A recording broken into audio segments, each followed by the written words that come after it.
Good afternoon, everyone. Welcome to our weekly Wednesday webcast. On behalf of the Montessori Foundation and the International Montessori Council, I'm Kathy Leach. I'll be your host today, and I'm joined, as I usually am, with a wonderful Montessori Foundation panel. So I will be introducing them as well as the topic in just a moment. I'd like to point out to everyone that on your control panel, you will see towards the bottom, about halfway down, there's a question box. If you click on that little triangle, it opens up, and we would love to have your comments and suggestions and questions in there, because we expect this to be as much about your questions and thoughts as it is ours. We're here to serve you and to hopefully help you navigate and problem solve and look at some ways that we can move through this time right now with the different learning modes that we may be introducing. So if you do have any questions, just go ahead and put them right in that box, and we'll be monitoring that throughout the program. Also want to let you know that if you do want to be unmuted and have something you'd like to add to the conversation, we have that capability as well, and so we'll be happy to do that. And I believe you will just click on your hand raising, and that would be under the attendees on the control panel. If you click on attendees, you'll see, you should see your name, and next to that is a little hand, and you can click on the hand, and we'll be monitoring that as well. So thanks for being here today. We appreciate that. And I'd like to introduce our panel who's joining me today. So we have Tanya Reiskin. Tanya is the Associate Head of School. No, I'm sorry, the Co-Head of School of the Newgate School. I have to catch myself on that. Tanya is leading our lab school, the Newgate School, through this crisis, this pandemic, and has just a lot to share with us on things that are happening in the trenches. And so we appreciate her being here. I also have with us Jonathan Wolf, Senior Consultant at the Montessori Foundation. And Jonathan also has a lot to add. He has been working with a variety of schools on these topics. And so, of course, we want to hear his input and his thoughts on this topic. Also joined by Christine Lowry, also Senior Montessori Foundation Consultant. She also offers some courses and webinars with us as well. And Christine also just gave a webinar, about 2 weeks ago, Christine, on this very topic, and putting some remote learning opportunities into practice and some best practices for that. So we invited her to be here with us today as well. And of course, I'm joined by our leader and founder of the organization's chair of the IMC and president of the Montessori Foundation, Tim Seldin. Tim, we're happy to have you here. Tim is working with a variety of schools, as well as really literally in the trenches with the Newgate School. And so, I think it's important for us to share that we are all working together, just like you, with schools and in schools, dealing with the same issues. So we're here not to have all of the answers for you, but we're here to engage in the conversation, the problem solving, and share some of the things that we've learned in working with other schools along the way. So without further ado, I remind us that our topic today, the title of our topic is Remote and/or In-Person Learning. How do we plan for both? How do we possibly do it all? I think that's such an important part is, people are grappling with, are we coming back in person? Are we going to do online? Are we going to do both? Are we going to do a hybrid, some days in, some days online? And what are the best ways to make those decisions, first of all? And then how do we staff for it? How do we implement these programs and all of that? So again, I'm watching for questions and comments. We'd like to specifically address your needs that you're currently experiencing in your school. I will speak from my experience in working with the schools that I'm working with, that this has been changing. So what we thought, and if we can think back to March, because it seems like a lifetime ago, we thought we might be out for a couple of weeks. We thought then maybe 6 weeks. And we realized, oh my gosh, we're in for more. This is certainly going to go through the remainder of the school year. Then we grappled with, can we open small summer programs and start, putting some pieces together and practicing our our new protocols, and you know, some of us have had more success than others on that, and so depending on your geographic location and your community and things like that.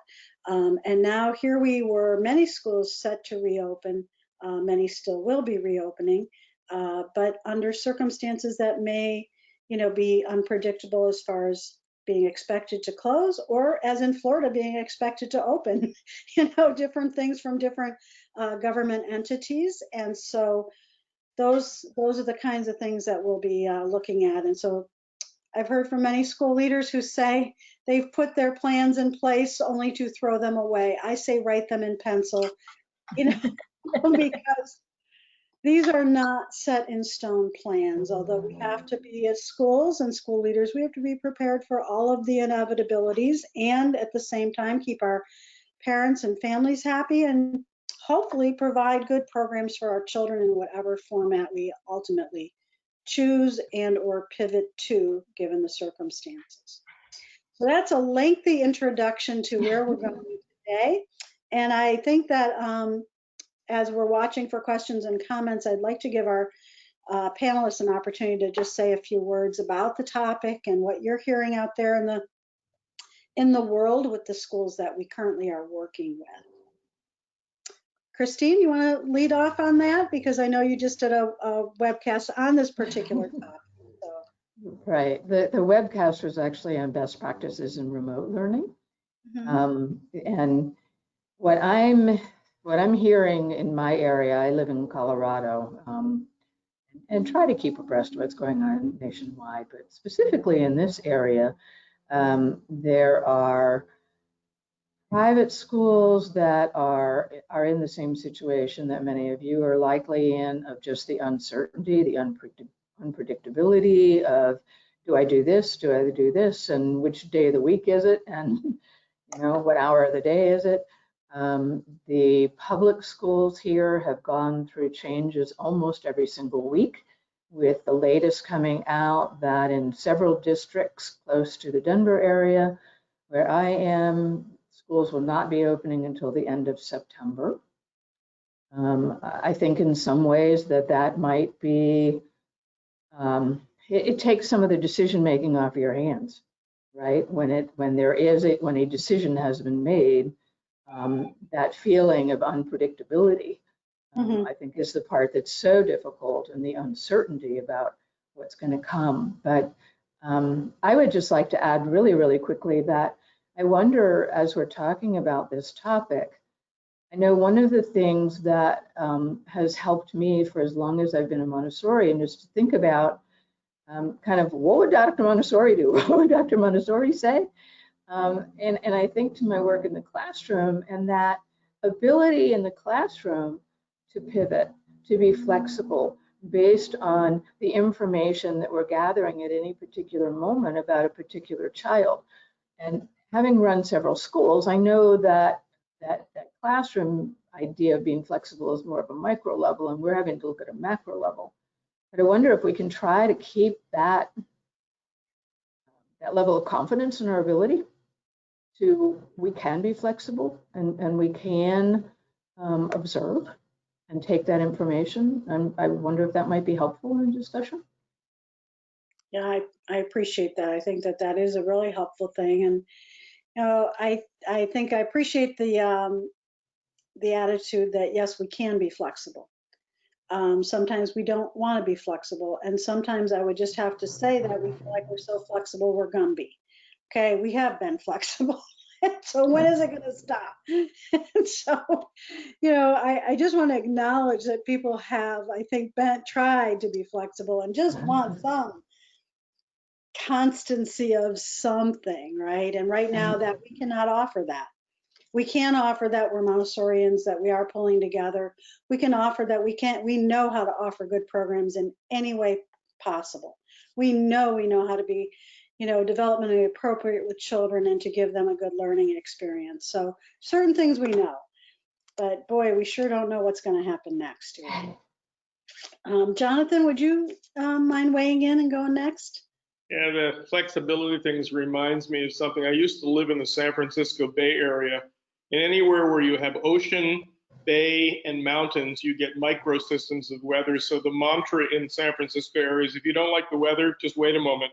That's kind of where we're at. Yeah. You know, we always have to, what clothes should I put on now in my school? So the school leaders that I admire most, including those of you who are on the panel and many of you who are attending, who have been able to weave their way through these times with all this variability and fluidity, have always kept their eye on the following variables. Given the ages of children we serve, what serves these children developmentally, whether it's on campus or online. So it's the child, of course, is first. Next, I think, is the teacher, is the guide. What will support and provide resources and minimize the stress and burnout of teachers? We have to take care of our teachers. So the other variable that as things shift in health, in policy, we have to look at what are teachers capable of doing? What support do they need? We, of course, have to continue to look at curriculum. What do we want to teach, and what can we teach, and what do we want to teach in this particular modality that we're in? We have to look at what technology platforms are available and what best serves in terms of technology. And for many of us Montessorians, that doesn't come easy. We have to also think about how will parents receive this, and what kind of communication do we need to do with parents to keep them understanding of what's best for their child, but also what's best for the school, to keep our school afloat and to have them continue to pay tuition dollars if it's a private school. And then, of course, there is, especially for on campus, the health, the risk mitigation, the health issue. How do we do this if we're on campus that's going to minimize contagion? So the leaders, again, that I find have been able to weave their way through this fabric of change have always constantly looked at, but we have to look at from this perspective, that perspective, keeping the perspectives, sort of that holistic thinking, I think is very important. Otherwise, we might make a decision that's best for children and parents, but we're not thinking about, can the teachers really handle that, as an example. Really good point. Thank you for that, giving us some thought. We have a few comments coming in, but I want to go first to Tanya, because I know you're dealing with this on a daily basis as well. So maybe give us a little update on your thoughts on this. Well, I'm fascinated with what John didn't say what I thought he would say, but he said other things that I was planning on saying, because I think one of the things that has really supported me through all of this, no matter what our decisions, our flexibility, adaptability, interests of the child, then the list John proposes that we consider is my personal reflection of who am I each and every day and in the morning. So when I see the numbers rising in my community and I see transmission rates, I always go to a place of how am I feeling, how am I dealing with it? And it's not a place of neutrality, because I'm not sure any of us have the capacity of being neutral at this moment in time, but it certainly is a place of honesty. You know, is my risk level and my tolerance for risk higher or lower than some of the people I'm talking about? It doesn't matter what it is, it just matters that I have compassion and empathy for the teachers, the administrators, the management team, all the parents, people that I work with, to know and gauge where I'm coming from first. And this to me has sustained me, because then we can have an accurate conversation, and with some hope, faith, we can at least listen to each other. It's very difficult to have a medical task force where you have medical professionals actually not always on the same page. And you're, as educators, we're looking at them for information to guide us and help us. And so some of that self-introspection allows me to clear the path so that I'm not confused about my own approach. Tanya, thank you for adding the one that I forgot, which is leader clarity and self-care. That's a really tough one right now. I appreciate that. Yeah. Tim, let's go to you and have you weigh in some thoughts, and then I'll get to the questions in the box. Well, the first thing, and I think we spoke about this last week, if I remember correctly, this is a time when whatever skills we have as a pastoral counselor, mental health professional, a social worker, psychotherapist, or just an amateur listener, these are the times to develop our own skills, even if you're not feeling that you have anything to give. In other words, we ourselves are going through our own. And so what priests, psychologists, counselors do is they have somebody who is their support system. And the role that they play with others is to help them to feel heard, to feel safe, to be able to organize their thoughts. And our staff, our parents, and probably many of our children, if not all, are going to be acting out or going through emotions that may or may not be logical or predictable or representative of what we've seen in the past. And a roller coaster is probably the best metaphor. We'll get through it, but it's a little unpredictable. And so resiliency and refinement and support for yourself as a school leader or as a teacher is probably more important than ever. The second is every one of our schools, whether public, charter, or private, for-profit or nonprofit, big or small, we're all a school of choice. And we are more similar to the early fee-based Montessori schools, which were the origin of how most Montessori schools have been run from the beginning. So unless you have a philanthropist or a government behind it, even then, parents are choosing us when they could choose something else that's more convenient, less controversial, or free.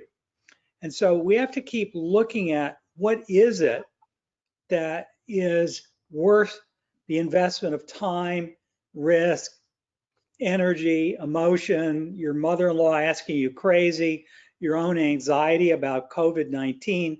We have to keep looking at what is it we're really doing with families, because they're the primary group. Same thing with teachers. They could be on unemployment, they could be selling real estate, they could do whatever they can do. They have options. All of us are in this voluntarily. And if there's ever been a time when those bonds were stretched, it's going to be a period like what we're going through. So working on those relationships and working in clarity about what is it that we're doing. And then finally, communicating, really working those relationships, building community, touch points, more and more than ever before will be really important in times like these. Thanks, Tim. We have a couple comments from our participants today. Terry Zunaba. Hi, Terry. Nice to hear from you today. She says, I'm in Florida, and at this moment, staff is scheduled to go back Monday, and students who will be on site are scheduled to come back August 24th. At my level, adolescent, I'm expecting to facilitate online and in person at the same time. And so I think that is a model we really want to talk about and address today. And Terry, we'd be happy to either unmute you or have you give us a little more detail on how you will be doing that. And I happen to know that you are in South Florida, and it is one of the hot spots in the world. And so we'd love to hear from you on that, those decisions for your school. I think people are interested in that. Additionally, we have Paula Granofsky. She says, good afternoon, sages. Oh my goodness, I've been called, that's an interesting thing. I'd consider Jonathan to be the sage, but thank you. I think it's an age thing, I'm just gonna say. Yes, off, it's just age. I am most concerned about virtual learning experiences for the 3 to 6-year-olds. I am not drawn to filling families with paper products, yet I also feel parents will expect more than what we did this past spring. Our approach was music, reading books, science or art projects. Thank you. I think that we can all speak to that as well. So Terry, let's go back to your first question about yeah, Tanya, I know you're going to have something to say about that. Can I just have one comment before Terry? Because Okay. I can't wait to hear from Terry as well. But I wonder if our participants will also put into their thought process with questions and comments about equity for our students who can't come on campus, no matter the age. So I just want to put that into the percolation room. That is a great comment, Tanya, and we will have them percolating and hopefully adding to the comment. So Terry's going to be offering both in-person and online at the same time. I'm assuming in the same classroom, like synchronous, right? You're doing this all at the same time. So Terry, if you want to unmute, just Tim, does Terry have to unmute or do we have to unmute her? If she's willing. We're just going to call her in. Terry, let us know if you want to be unmuted, but I think I have to do it if I remember. Okay. Okay, we'll see if we can do that. Otherwise, Tanya, can you speak a little bit to the doing both at the same time? Because I think you might have explored that as an option. Mm-hmm. Yeah, so what we're going to do, what we did, this is all based on the levels. So it's easier when we're all online. When we're doing some people in person and some online, at least in elementary, what we're trying to do is all like whole group lessons or larger group lessons that all the kids online need. They will be able to zoom in and see the lesson. So for example, a lesson on creation stories or the great lessons. That will be, they'll come into class just like that. And then individual, like peer-to-peer reading or working on writing or research projects, we will facilitate small groupings in breakout rooms so the kids can all be online because they have to interact with each other. Best practice in online is not sitting in front of a screen all day, one-on-one, flat screened. It's got to be interactive, and it has to give children opportunities to get up and leave and then come back. And so what we're putting into place is a communication system with parents that can let us know when their child has gone outside and done a nature journaling and is ready to come back. And we'll leave the Zoom room open, for example. So that's what we're doing at elementary. Secondary is very different, obviously, because it's content driven, it's specific, and it's going to be, the students will be trained on when to come in, and it's done in conjunction with Google Classroom. Elementary and early childhood is done in conjunction with Seesaw, so it will have some videos as well. So videos post or pre, always capitalizing on the flipped classroom as well. So children can watch a video ahead of time and then come in and talk to students in the classroom or who are online. We're also waiting a little bit because we don't know yet which one of our students will be online. We knew the compromised students and we knew the students who were out of state. But as of yesterday, I had 3 more students' parents call me and choose the online option. So depending on how large our online option is, I've already put into place faculty members who will be dedicated to managing and supporting the lead teachers with online. And then early childhood, again, we're also looking at a more structured short-term approach. So calendar time, things that will be routine, land forms they may be able to show and demonstrate through a video and have children work on that. And as always, and I'm sure Terry will agree, this is a work in progress, subject to change hourly. Yes. But we're starting to look at video, video cameras instead of just videotaping through Zoom, and then upgrading our technology. Those are the things we had to do. Yeah, thanks. Tim, you had some thoughts on that? There are going to be so many issues with how to handle this that we've been getting requests at the foundation about whether or not it's possible to do some sort of extension of the series of webcasts on distance learning that we did through our collaboration with CGMS. And one of the things that we're interested in hearing from you now or later is are you feeling a need for support? Because we're thinking about small group coaching instead of 500 people in a group, and something that would be much more personalized to a limited number of schools at a time, but still affordable. So we know ourselves from the schools that we work with really closely that this is major stuff. And unless you're large enough to have a whole team devoted to developing solutions to different situations, you may want to join a collaborative. So Tim, that's perfect timing. I have a poll. I'm going to launch the poll, and if you all could, who are participating, could take a moment. It says, does your school and/or faculty need extra support in offering alternative learning modes? And then you see 3 answers, and you can submit, and we'll be able to show you the responses in real time. Okay. Let's see. I think we've got everybody, just about everybody. Almost. Go ahead and get your final answers in there. We'll see where we are. I don't know if there's a prize at the end of this, but we'll at least see where we are with the poll. I see people still voting, still voting. Okay. If you haven't voted, take a moment and do that right this minute, because I'm closing it in just a sec. Okay. Close the poll and see where we end up.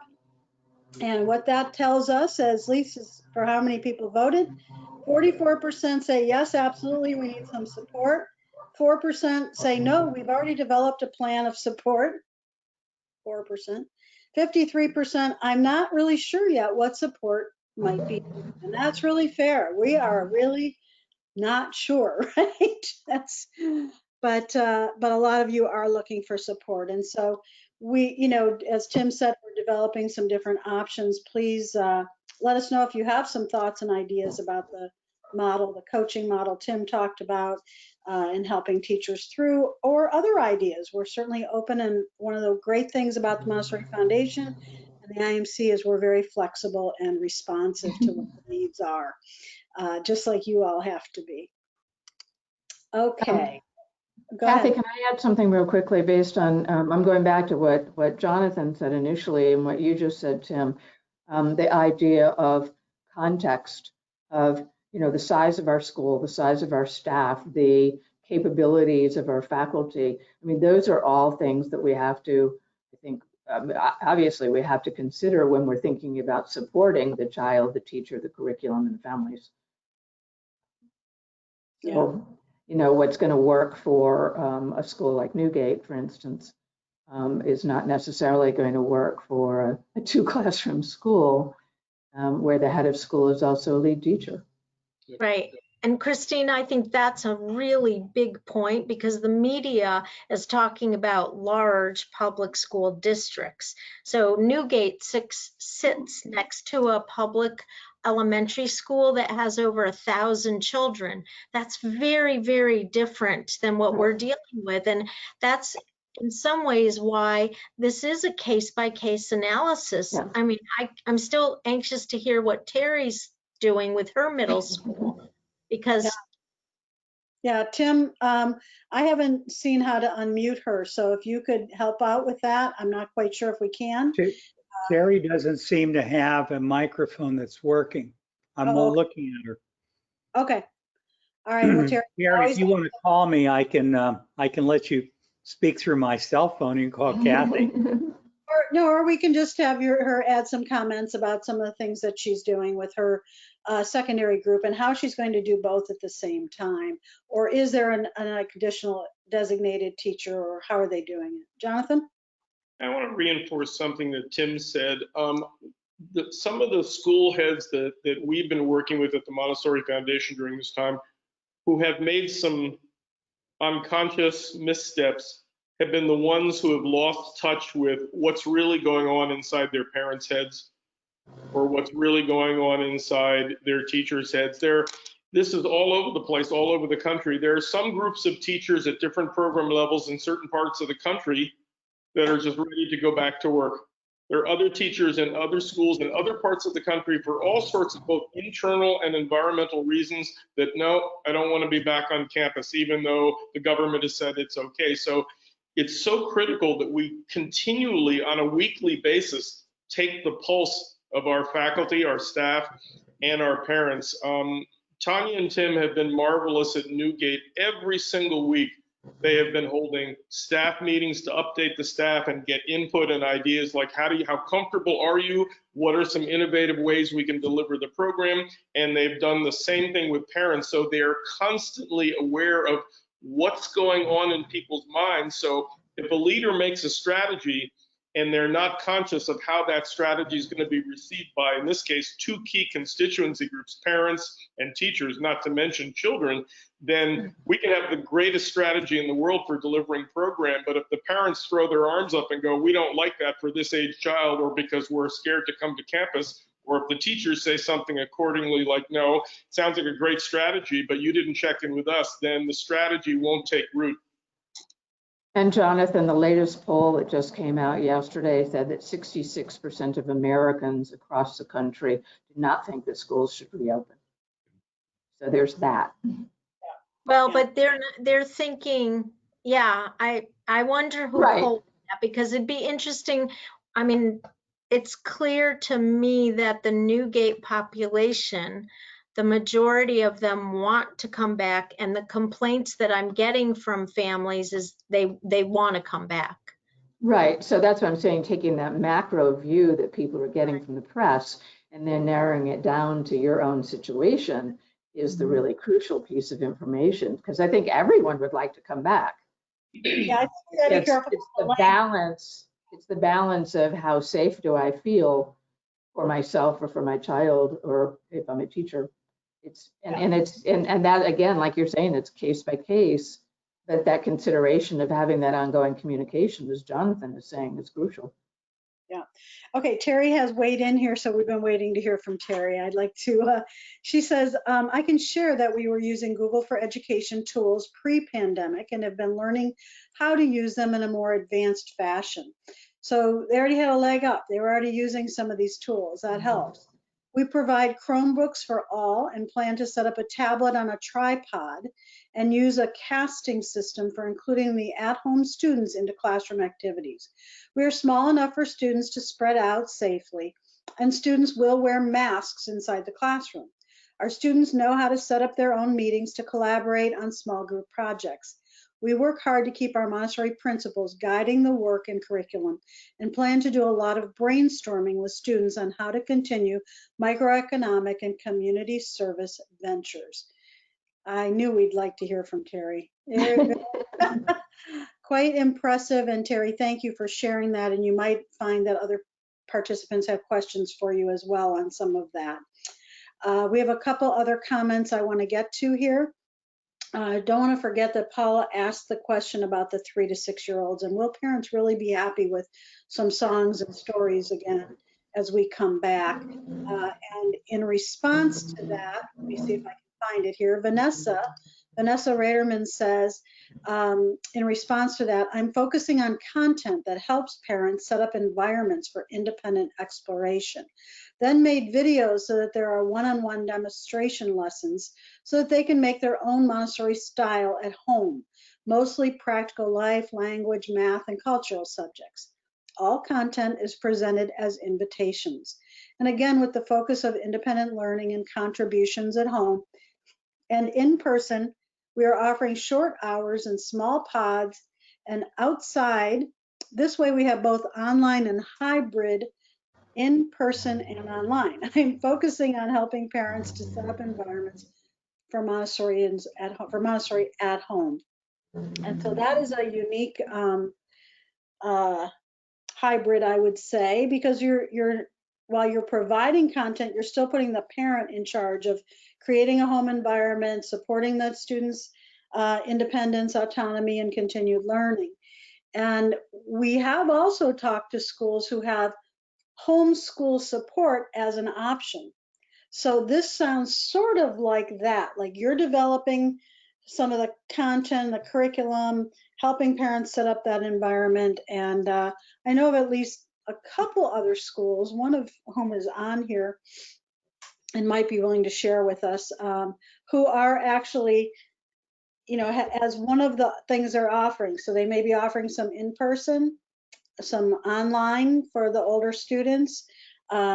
There could be hybrid programs where students are in school some days and supported with remote or project learning on the off days.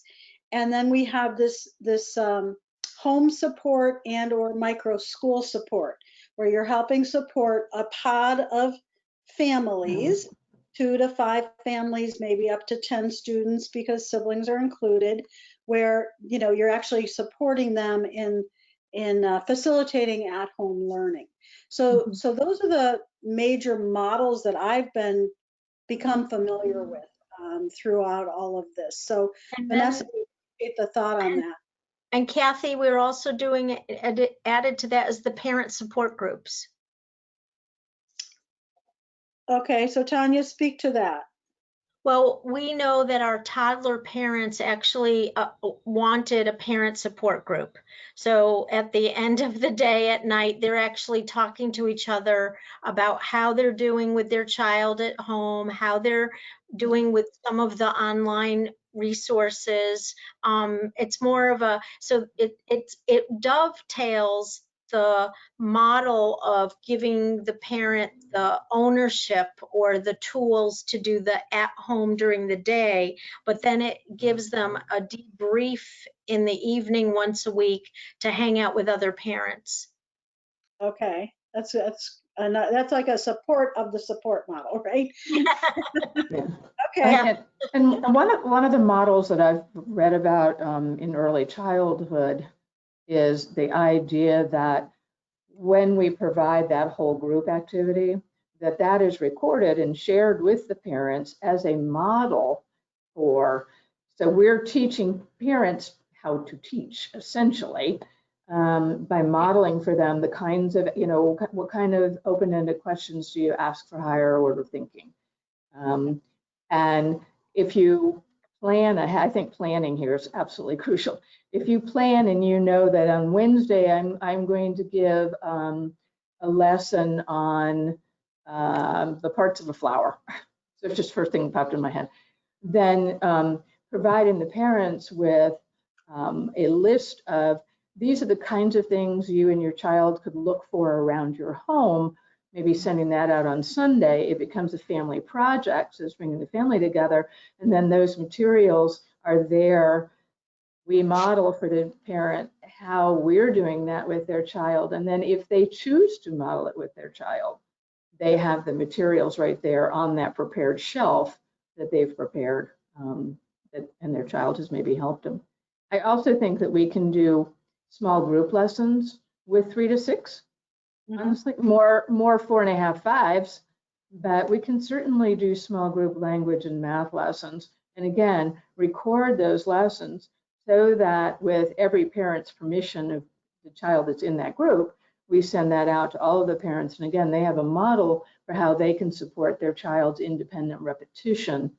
And you know, we don't have sandpaper letters. Okay, do you have a cookie sheet that you can put some sugar on, or you know, grit? I'm from the South, but grits on it. You know, so you're still giving the child the multi-sensory, the tactile, but the parent has some tools and some ideas, not that they're directly instructing, but that they can say to their child, hey, here's your tray. You could practice writing the sounds that you learned this morning with Christine. All about the invitation. Jonathan? Yeah, Christine, I think you've raised a really key point. It's kind of like the principle in early childhood Montessori education of there's the basic lesson, then there's extensions and variations. I don't think we want to tell parents you are now your child's teacher. Parents are teachers, but giving parents the opportunity to see what else they can do if they have the bandwidth and the interest and their child's interested. So it's here, I love your phrasing, Christine. This is what you can do with your child if your child's interested and you have the time and interest. So we're providing them with resources without ever tasking them with being the teacher, because that's not going to fly with parents. The other thing that I wonder about that, doing it that way too, Jonathan, is if parents are receiving these videos, then they know that you are in fact offering instruction. You are teaching their child, and there should be a tuition for that. Love it. We want to, well, we definitely, one of our goals really very clearly is to keep schools in business, keep Montessori schools operating, keep serving children. We really need to preserve the Montessori legacy during this time and to keep our schools alive and operating. And so that's why all of us are doing what we do every day, is because we really do care that you can keep doing this.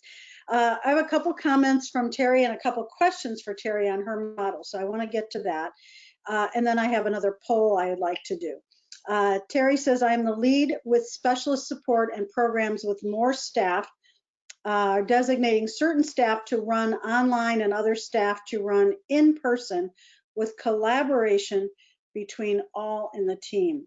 And that's an interesting point, and it is exactly what the next poll is. And the next poll, and I'm going to launch that right now, is, has your school built in time for teacher collaboration and support? And you'll see a couple of 4 choices there. Yes, we set aside consistent formal times for this. Yes, it happens informally among faculty. No, we haven't figured out how to do this. Help. And no, we don't see the need, because this is a different time. Right now, we're used to teachers singing each other informally in the hallways, having structured faculty meetings, having perhaps professional learning communities. And so what are we doing now to support that ongoing support and collaboration? And I see people are still voting on the poll. And so maybe another couple of seconds to finish up, and then I will close out the poll. And there we go.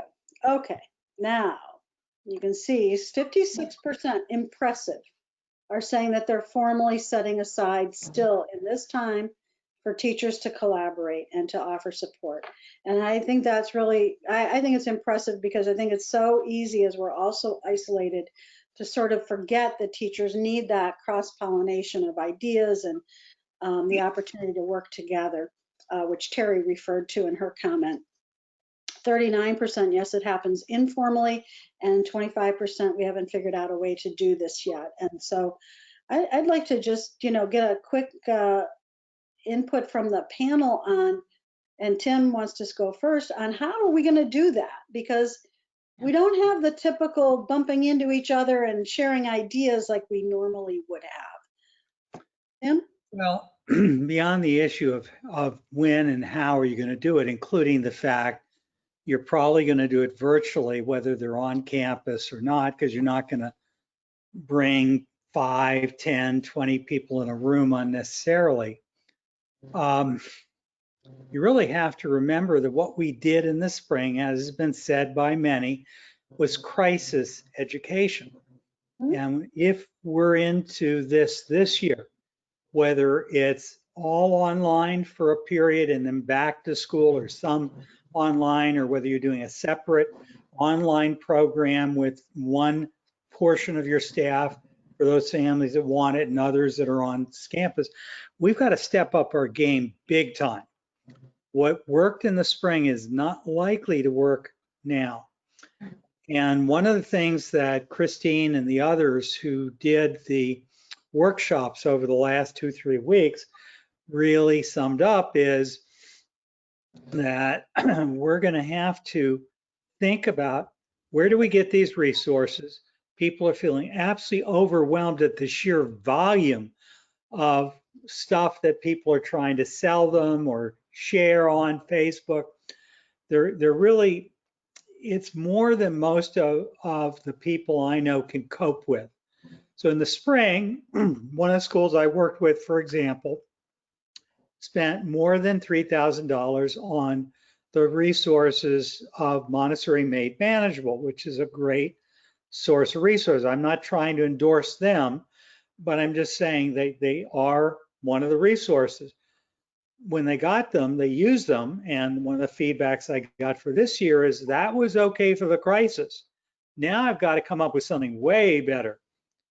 One of the projects we're aware of is a little shout out to a woman, Sheila Griffin, who's trying to develop a little online program of pre-recorded videos at something called MontessoriMap.com. And it's not ready for prime time yet, folks, I can tell you that. And there's another one that I know is being developed by someone in Montana called My Montessori Home or something like that. The bottom line is we know that kids do best when the people that are on the other side of a digital device are people they know. We also know that some parents really want support in their doing homeschooling and others don't. And so I think we're going to find lots of different needs, and it could very quickly swamp any school's boat. So we're going to have to really be agile. That's where we're getting the biggest appeal for some kind of help way beyond whatever we've done before. And we're trying to figure it out ourselves, how to best do it. We have a couple of really great questions and comments. Jonathan, if you want to go first before I go to that, go ahead. Yeah, this idea of regularly bringing the faculty together for collaboration and support. Some of the things I've seen schools do that are really powerful on two parameters. One, creating a sense of self-care and support of one another, really keeping the staff community caring for one another, feeling cared for by their leaders. So part of it is community, but part of it is sharing of really relevant information that helps teachers do their jobs under really trying conditions. And some of those agenda points at these kinds of meetings are what we call in the Montessori Foundation, the check-in. How are you doing? Just allowing people, before you get to the business at hand of delivering the curriculum and how we're going to do this online or on-site or hybridized, is just allow people to share, this is what I'm going through. It's really, really powerful, especially coming from the leader. Sharing Montessori moments. Has anybody seen a child or a child and a teacher do something that's our school at its very best? Just those, peak experiences, which are happening even in online operations. Invitations to thank people. And again, leaders need to be in the forefront of this. I want to thank you people for this, and I really want to thank this person for that. So that culture of gratitude and appreciation.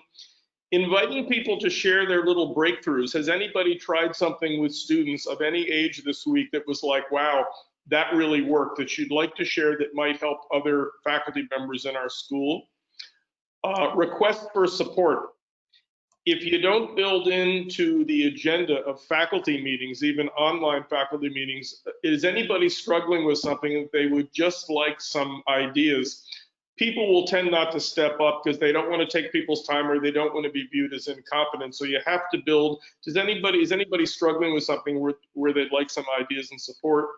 And then lastly, having a discussion of who might be our mentors in the Montessori world, or who has resources in this, getting people to think about, hey, who do you know who might give us some information, or what resources do you know? So those are just some agenda points that I think make these faculty meetings really potent and relevant for teachers.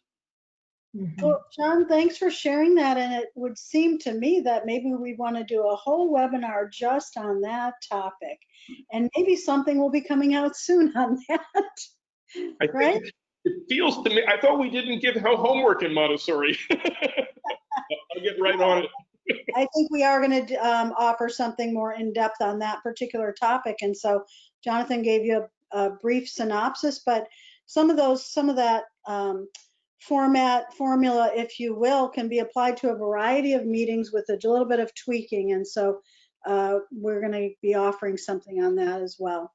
Martha Carver has a little bit of an update for us. Hi, Martha. So glad you're here. And shout out to Martha, is co-director with actually with Tim and I at the CGMS Leadership Program and the newest credential program of the Center for Guided Montessori Studies. And she's working with her first cohort, and it's just been a great experience. Martha says, we've been open for summer school for a month with smaller class sizes and all of the recommended safety protocols. We are going to have remote and synchronous learning as well as face-to-face. We are using Google Classroom, Seesaw, and spent the summer making materials so our children can have hands-on materials such as a 2D checkerboard, paper golden beads, short bead stairs, etc. So we will do a combination of pre-made videos. Yes, this means more staff. I just want to say that again. Yes, this means more staff, flexibility, and the ability to pivot. We are forming the details as we speak. Martha, I think you just summed up really well. You are doing some of everything. You have used the summer to practice and then prepare, and you are ready to pivot. And I think that's the piece. We started sort of talking about flexibility, right? But this is about not just being flexible, but in order to be ready to pivot, we have to be prepared, right? We couldn't have been prepared in March because no one could have envisioned this is where we would be. But now we have had time to adjust. And as everybody on the panel has said, parents are expecting us to up our game. Students deserve for us to up our game. And so, you know, we really have to work together to make that happen. And it brings me to Margaret's comment, Margaret Whitley. She says this is a second comment. She's happy to chat about this, but she asked a question earlier. Here we go. So she's asking, has the foundation or any other group thought of creating a distance learning package for each level that has come up with possible lessons and presentations that have been created or supplement Who Wants to Be Online community while children start to attend in person. They could be customized by the school or teacher. Tim spoke to that a little bit, but we also are looking at different ways that we can offer something like that. Tim, I'll let you speak to that if you want to add on to anything Margaret has asked about. Yeah, I sent it. Oh, did Tim freeze up on us? Okay, we'll let Tim come back to us. He probably sent Margaret a personal message on that because it is a topic that if you are interested in helping with something like that, let us know. If you have a need for something like that, some pre-done materials and some opportunities that we can help develop. I mean, we have content, right? We have curriculum. We're not lacking in curriculum. What we're lacking in is the structure of how to deliver it in a way that feels authentic to us, that feels in line with our values and beliefs about how children learn. So, Kathy, I'd like to make a comment because I'm getting a little bit nervous when we use the words up our game. Because if up our game means putting children in front of a computer all day. I am so sorry. Can you hear me now? Yeah, now we can hear you. Yeah, we'll let Tanya. Hold on just a second, Tim. Tanya's in the middle of a sentence. Go ahead. So, I mean, if we look at best practice and we look at what all students need, even in college level courses, I will tell you it is not about holding them hostage in front of a computer more. It's about quality relationships with the people that matter. So it doesn't matter if it's a professor of anatomy or a high school Spanish teacher or the toddler teacher. It is about relationships first and connections, upping our game with connections and then finding out what they need curriculum wise. It may be, yes, that's how we up our game. But I think that a lot of thought needs to be given to the language we use and how people interpret what gets said in the online e-learning virtual distance communities because there's a lot of language So on that. since Yeah. I And since I can I excel just- at up our game, and I'll go to Christine. Up our game to me means improve the quality. It does not mean more time in front of a screen. It does not mean more of something bad. It does not mean more of, crazy crisis stuff. It means learning what are the best practices. How do we stay authentic and true to our beliefs and our pedagogy? That's how I modified that. Upping our game is not more of the same. And that's, I think, the real thing. And Tanya, what I saw a lot, and I know there's a lot of people on this call who engaged in what I will call the crisis response by doing things that we would never really do with children, putting out lots of paperwork, pre-recorded videos that, no two-way engagement. Not that those can't be support things, but I'm saying it was not an ongoing, and nobody had no, I shouldn't say no one, but many people had not the capacity at that time to know how to deliver what we do in that format. So I mean, upping our game is learning what is best under these circumstances. And Christine, I'm going to go to you because I know you've done a lot on that topic. And I know Tim has something to say, but the most recent best practices as well, and outside of the Montessori community at every level, including some articles I've read from Harvard. It's about, right now, quality is about letting go. It's about prioritizing and really being clear on what our goal for learning is and how to best meet that goal in an online format where the ideal lesson length is 15 minutes.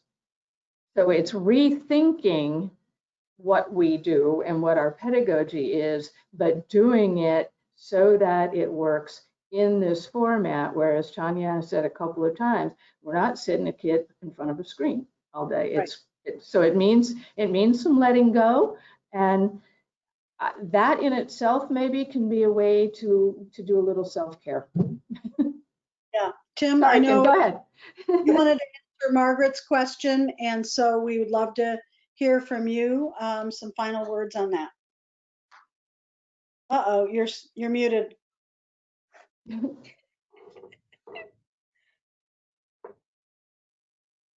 My computer battery completely ran out and I went offline for a few minutes. So I sent a text to everybody just with very, very quick response to what Margaret was asking. So should anyone be interested, we're trying to sense what the depth of the need is. Margaret asked whether we're doing it. I mean, we are looking at it really seriously, and it's to do it well is a big project, really big project, way beyond anything that I think anyone has attempted before. But there are lots of people trying to do some level of project. What we think is the best thing to do in the short run is see if we can get people who really know what they're doing. We're willing to work with relatively small groups. So we're looking for three things. One is people who have created really neat resources that they're willing to share freely. If you're in the business of selling it, then if you tell us what it is you have, if it looks good, we'll be happy to let people know in some way about what's out there. But we're looking for people that are willing to share. The second is we're looking for people that really do this work at a specific age level, early childhood or elementary. We could conceivably do secondary too, but I don't sense that there's a great need at secondary. Maybe I'm wrong. So we're looking for guides who have real experience, really feel they have something to share and would be great at coaching. And if you feel like you fit into that category, send an email to timseldin@montessori.org. The last is if you have a school where you sense that your teachers are being buried in the stress of trying to figure this out, and maybe you'll be able to fake it a week at a time, but are looking for support. This is a case where I think we're better together. And John and Kathy and Tanya and Christine and I and others came up with the idea, very similar to what we do in our small group cohorts for Montessori school leaders, which, by the way, if you're a school leader and you're not in one of those cohorts, you might want to think about what that is. You can learn more about it on montessori.org under the news and announcements. But those groups have really been invaluable, I think, for those heads of schools. And we're thinking something similar for relatively small groups of maybe 2 people at a given age level per school, collected in 12 school groups max, 24 people, working with a really talented coach for a fee that we believe will be fair and affordable for both sides. We're thinking about 150 possibly per school. We're just looking for feedback, whether this is of interest, makes sense, and if anyone out there is interested.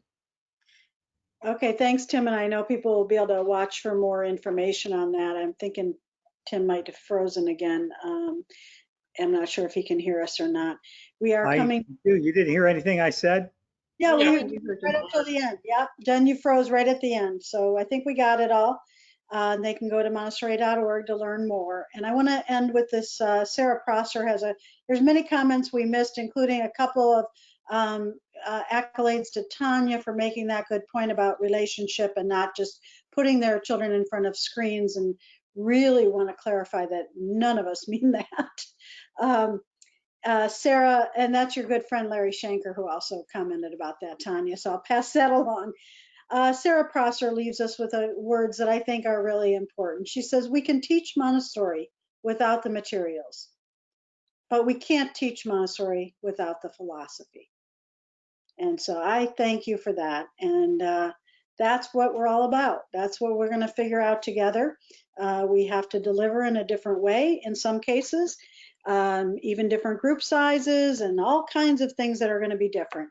Yet the philosophy will guide us. And that's what we have to keep in mind. So I want to thank our panelists today, Tanya Reiskin, Jonathan Wolf, Christine Lowry, and my good pal, Tim Selden. Thank you so much. So on behalf of the foundation and the IMC, thanks for being here with us today. If you have any questions or any subjects you'd like for us to address in the coming weeks, please email me at kathyleach@montessori.org, and we will make sure that we do that. If you'd like to be a panelist, let me know. We'd love to hear from you. Okay, thanks everybody. Take care. Thank you. Bye.